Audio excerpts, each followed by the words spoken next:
as many of you know, we have officially entered hurricane season, and this is something that's very significant in the state of Florida. Obviously, we've got a lot of great assets all around the state, and it's something that the state government puts a lot of emphasis on, as well as our local communities. We are still in the midst of the disaster preparedness tax holiday, so you have a few more days on that. So if you do need to get supplies, now is the time to do that, and that's something that we're happy to have supported. We also did a big tax package where you can do the windows and all that. Now that's tax-free for 2 years. A lot of those improvements, which we think a lot of Floridians will like. But you do have situations where we have need for disaster response, and we saw it most recently last year with the collapse of the tower in Surfside, Florida. Just all of a sudden, kind of in the middle of the night, it was a terrible thing. You had another tower had to be evacuated, and then you had these folks looking to try to rescue people on a really difficult set of circumstances. I mean, there were fires raging. There was all kinds of things when you get down there. And so we had our South Florida USAR teams down, but eventually we had, I think everyone in the state was down there, and it was something that they worked awfully hard at. But when you have these situations, you know, these are some of the guys that we want there doing this really important work. So we decided with our budget this year, you know, we want to make an impact at the state level to help these USAR teams, because it's very important. A lot of these teams really came into being in a big way with the federal funding, but that has really gone by the wayside over the years. And so we wanted to say, what could we do for the state level, from a state perspective, to really show our support. So today, you know, we're able to say that, you know, we signed the budget last week, and included in that budget is more than the state of Florida has ever provided for urban search and rescue. We're doing an extra $10 million for Florida's urban search and rescue teams.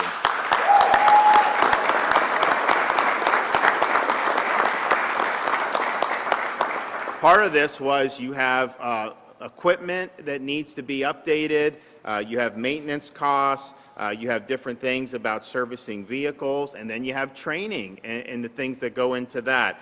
So these teams provide great assistance when you have major events. They also aid in infrastructure restoration. They can work with emergency road clearance teams and utility crews to pave a path for communities to make repairs, particularly when you have these life-saving actions that depend on that. And that's the thing. When you have an event, particularly like a hurricane, you obviously want to get people to physical safety, but then afterwards, you got to get the power back on. You got to do a lot of those things. And we have some utility companies that have a lot of capacity. We have some others, maybe municipal, may not have quite as many. And so these teams are involved in really the whole gamut for that. So I just want to say to all the search and rescue teams in Florida, thanks for what you've done. We've obviously thanked them in the past for Surfside, but we want to thank you again. It was a really difficult time for the state, and I think those folks being on the front lines made a big difference. Now, I'm also pleased to announce that in the budget this year, just for the July 1st start of the fiscal year, we're going to be able for the second year in a row to deliver $1,000 bonuses for every firefighter in the state of Florida. So we're happy about that.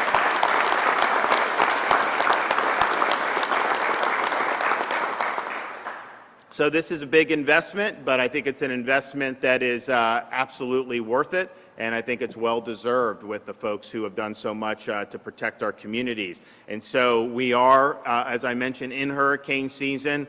They predict a more active season, but you know, I always say, like, honestly, these predictions, you don't know either way. Just assume we're going to have hurricane. I mean, I think that's the best way to do it. Be prepared, and if we end up not getting a significant amount, then great, but just assume that you're going to have to deal with this throughout the hurricane season. And so we did see really significant rains. It was not a named tropical storm as it moved through southern Florida, but it did dump a lot of rain. It eventually was a named storm as it got into the Atlantic, and then that's just going to peter out without probably interacting with much landfall from there. But the bottom line is that this is something that we need to do. And I mentioned, up until June 10th, you can still get your disaster preparedness, your supplies tax-free in the state of Florida. So take advantage of that. I mean, you see situations where all of a sudden a hurricane will be bearing down on Florida. Everyone's rushing to get the supplies. Well, it's just harder to do when everybody's doing it. Now you have an opportunity, even with all the supply chain problems,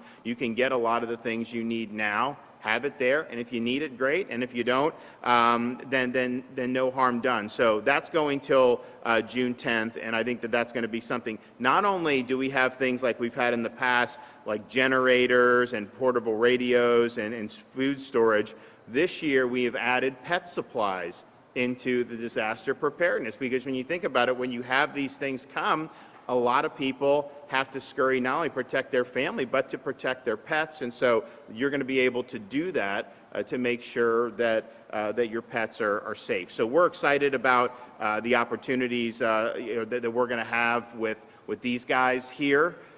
You never want to have to deal with these disasters, but as a state that is prone to this, we take pride in the professionalism of the folks who are involved all across the way as first responders. You know, our state emergency division, I think, is the best in the country, but you have at the local...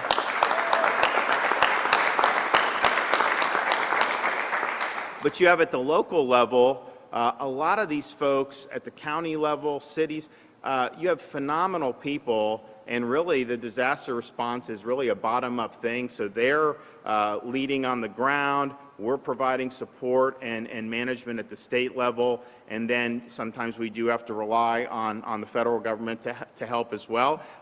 It was a little bit easier for me my first 2 years as governor to get the federal government to help us, but what are you going to do? It's just kind of the way the cookie crumbles. But we really are proud with the people that are involved, because they are professionals. They understand that this is something that in Florida you just have to take seriously, and so they do that, I think, time and time again. So let's pray that we have an uneventful hurricane season, but let's also be prepared that if we do face storms, that we're going to be in a situation to respond. So I'm excited to get this money in the budget. I think it's going to be money well spent.